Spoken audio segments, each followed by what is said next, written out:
Mary Ellen Pleasant. She was born on August 19th, 1814. And honestly, great name, right? Really just rolls off the tongue. She was born in Philadelphia, and her early life is honestly a bit of a mystery. Mary Ellen wrote a few books about her life, but they all have different stories about when she was little. She did this because she wanted to, quote, please her audience. When she was just a toddler, for reasons we don't know, her mother had disappeared. Mary Ellen's dad knew he couldn't raise her on his own, and he wanted her to have a good life. So at the age of 6, she was sent to live with the Hussies, a Quaker family in Massachusetts. On one hand, this gave her a safe place to live, learn some life skills, and also get a good education. And Mary Ellen said that they treated her well and they, I guess, were very kind to her. But on the other hand, Mary Ellen was still their servant. Sadly, she never got a formal education, and apparently Mary Ellen's father sent money for her schooling, but the Hussies kept it for themselves. Yeah, rude.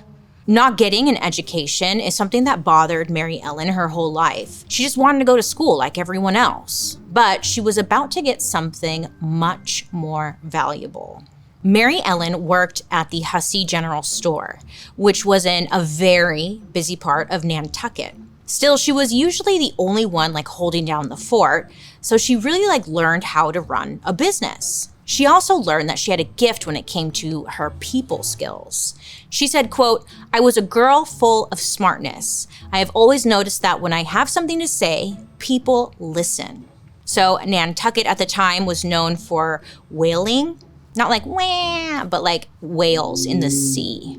Yeah, but I guess whaling is when men go out to the sea, they kill whales, and then they bring back their giant carcasses and turn their blubber into things like oil for lamps. So this meant that the men of Nantucket were gone for most of the year, and the women were left to run the town.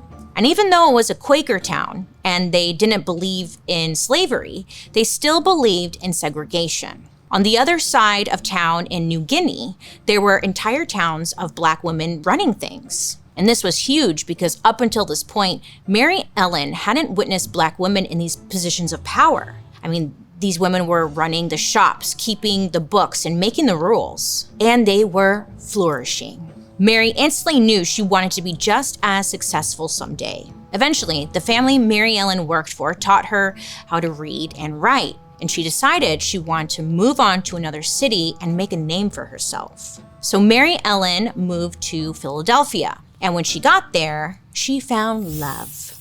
Aw. In 1833, at 19 years old, Mary Ellen married a man named James Henry Smith. James had a very successful contracting business, and he and Mary Ellen became very involved in the fight against slavery. They used their money to assist fugitive slaves on the Underground Railroad in Philadelphia, and their job was to help people make it to safety so they weren't recaptured or killed. I think a lot of us learned about the Underground Railroad in school, but its entire purpose was to help enslaved people escape. But it's so much more dangerous and complicated than that. It was called the Underground Railroad because trains were a popular type of transportation at the time, but there was no actual train. The railroad was a path that was over 1,000 miles long, and it had thousands of safe houses along the way. If at any point someone was caught along the Underground Railroad, word went back to the, quote, conductors so they could reroute you. The conductors were leaders who were in charge of helping people get from one safe house to the next. And Mary Ellen knew that she had the gift to deal with people and manage things well, so she volunteered to be one of those conductors. Experts say that over 100,000 fugitive slaves escaped along the Underground Railroad, and it was just a lot of moving parts, and it was constant stress and anxiety.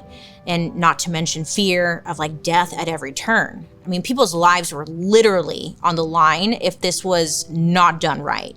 Plus, if free Black people like Mary Ellen were caught assisting slaves, they would lose their free status and be sold into slavery themselves. But Mary Ellen didn't let that stop her. She knew that these people needed her. When you were escaping, you didn't have time to pack a carry-on or bring some snacks. You left as soon as you could with whatever you had. These people needed to have a place to sleep, things to eat, a place to take a bath. I mean, just basic stuff. but everything needed to be done in secret. So the way that you would communicate on the Underground Railroad was by word of mouth. These messages were code words that people in the railroad industry used. For example, fugitive slaves were called cargo or baggage, and safe houses were called stations. They would even mimic owl hoots to communicate with each other, and it was a very complex operation that required a lot of work. Mary Ellen and James worked with the Underground Railroad for years, and it was basically their whole world. Then sadly, James dies, and historians aren't really sure how he died. But not long after, word gets out in town that Mary Ellen is part of the Underground Railroad. And I guess at this point, people start harassing her like crazy. Now, at the same time, she inherits a good amount of money from James. I mean, it's sad that he was gone, but she got some money to help her get by. Mary Ellen uses that money to continue to help fund Underground Railroad expenses. And in 1847, she ends up getting married to another man named John Pleasant. John is not in Mary Ellen's story a lot, I guess because he was a cook who worked mostly on ships, so he was at sea a lot of the time. Now, the hype around her being a part of the Underground Railroad, it was not settling down. And I guess Mary Ellen was under a lot of pressure. There were laws popping up left and right that were written just to prosecute people who had any involvement in the Underground Railroad. And there were rumors swirling around that Mary Ellen was going to be arrested soon. On top of all of this, being a Black person in society anywhere, but especially the East Coast, made it impossible to build something for yourself, even if you did have a lot of money. But then in 1849, something happens that changes America and Mary Ellen's life forever.